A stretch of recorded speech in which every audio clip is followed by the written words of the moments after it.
Дигитализация на културното наследство по идея на кръжок край знание при Народно читалище Светлина 1941 година, село Преславци. В това видео ви срещаме с една истинска пазителка на традициите – баба Султан Мустафа, която е на 76 години. Тя живее в село Преславци и продължава да съхранява и предава знанието на младото поколение, научено от своята майка Селиме.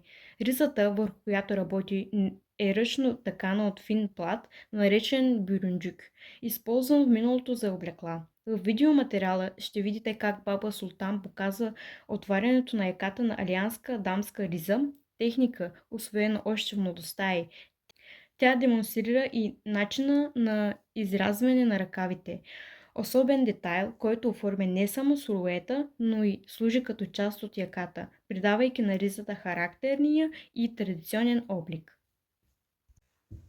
След изрязването ръкавите се пришиват към основната дреха, а за красив завършек се бродира с финна иглена дантела.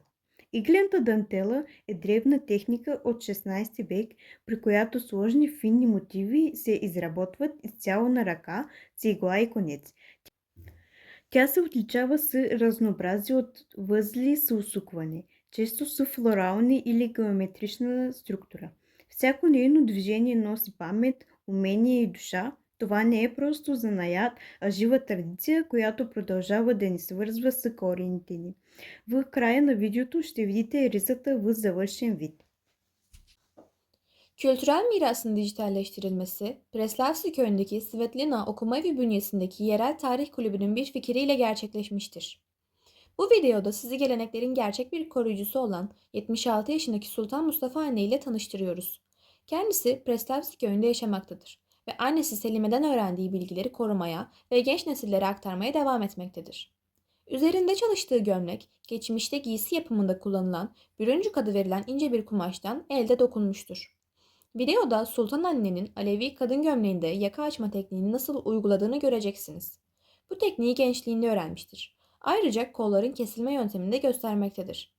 Bu özel detay yalnızca silüeti şekillendirmekle kalmaz, aynı zamanda yakanın bir parçası olarak gömleğe geleneksel karakterini kazandırır.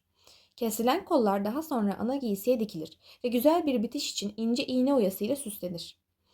İğne oyası 16. yüzyıla dayanan eski bir tekniktir. Karmaşık ve ince motifler tamamen el ile iğne ve iplik kullanılarak yapılır. Çeşitli düğün teknikleriyle oluşturulur ve genellikle çiçeksi veya geometrik desenler içerir. Onun her hareketi, hafıza, ustalık ve ruh taşır. Bu sadece bir zanaat değil, bizi köklerimize bağlayan yaşayan bir gelenektir. Videonun sonunda gömleğin tamamlanmış halini göreceksiniz.